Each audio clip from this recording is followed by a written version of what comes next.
afraid of the dark.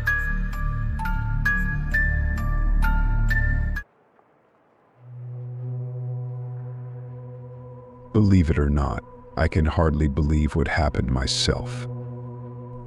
Amidst the pre-New Year rush, I dashed to the shopping center for gifts, surrounded by queues and crowds of people. I parked the car, hurried to the entrance, suddenly feeling a gaze on my back, sending shivers down my spine. I turned around, and there she was.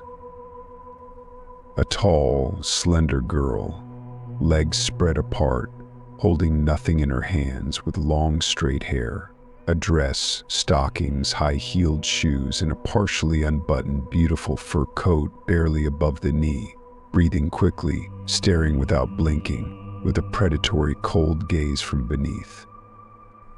I couldn't move, lost the gift of speech, snapped out of it when a car honked at me, which I was obstructing. The girl vanished. I was in shock.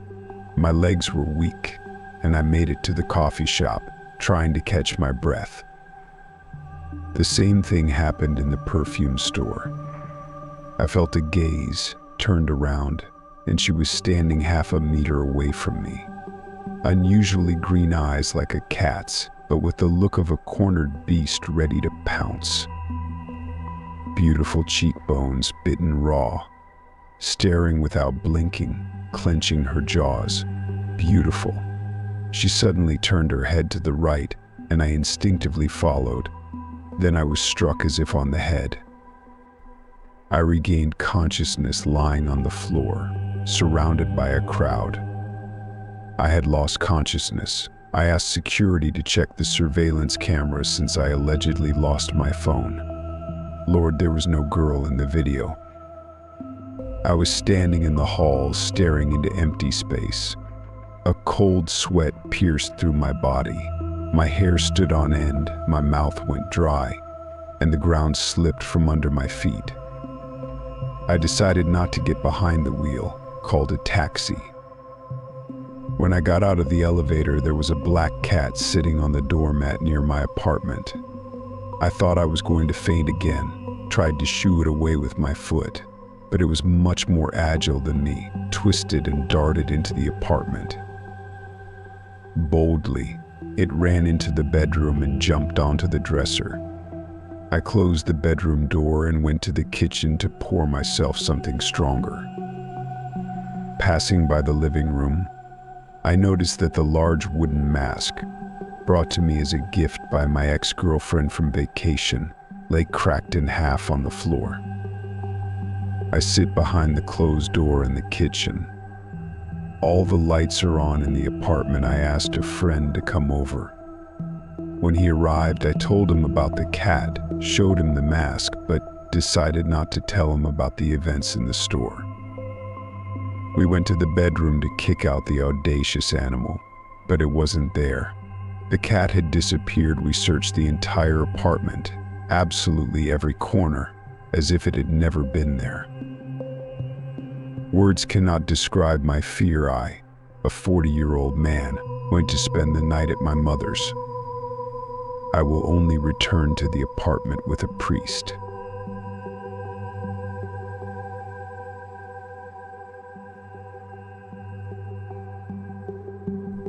This creepy incident still haunts my memory to this day.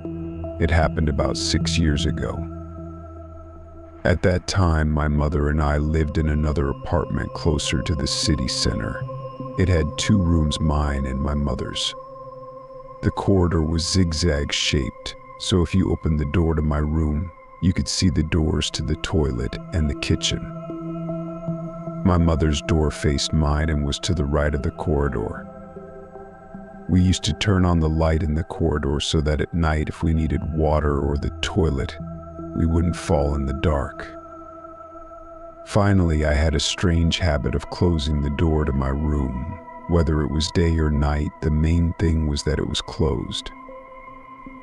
Once it so happened that my friend and I played computer games at his place, which made it difficult for me to fall asleep at night.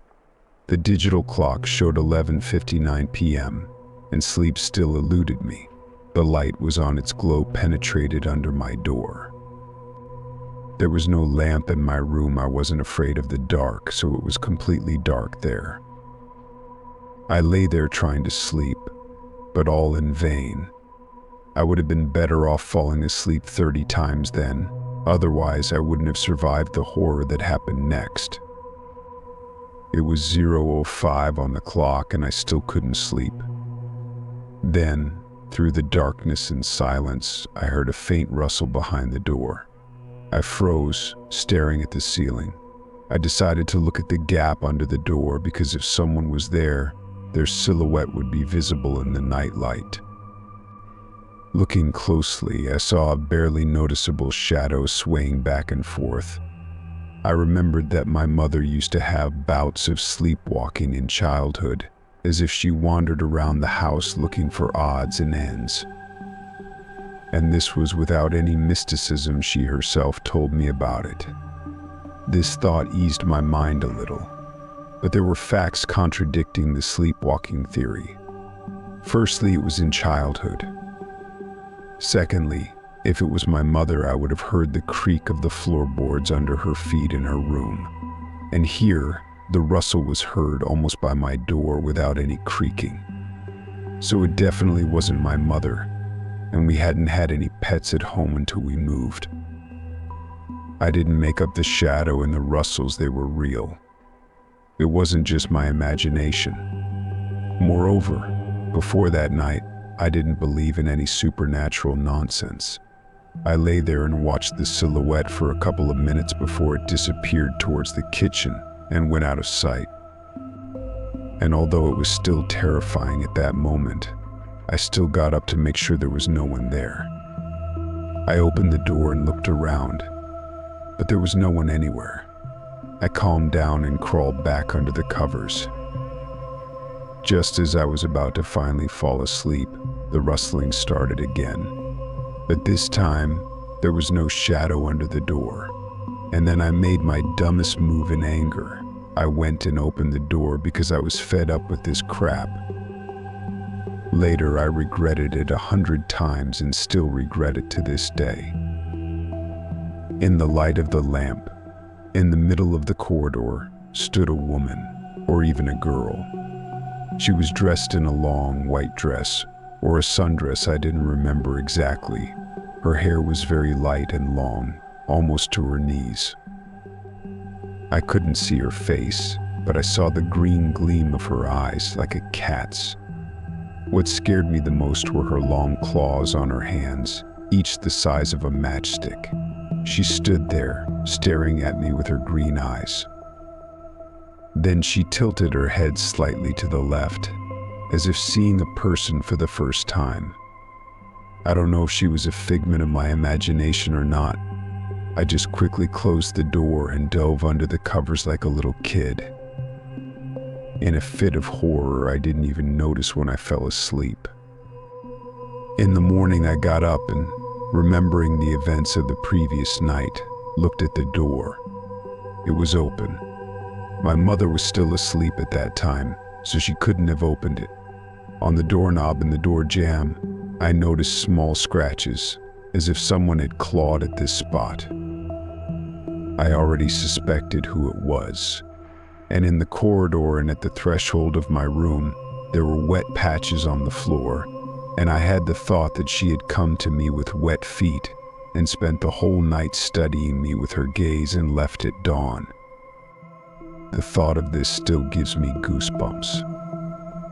My mother was surprised by the findings at that time but wasn't too scared, as if she knew who that girl was. However, even after so many years, I never learned the whole truth about her. My mother constantly denied it and didn't want to talk about her.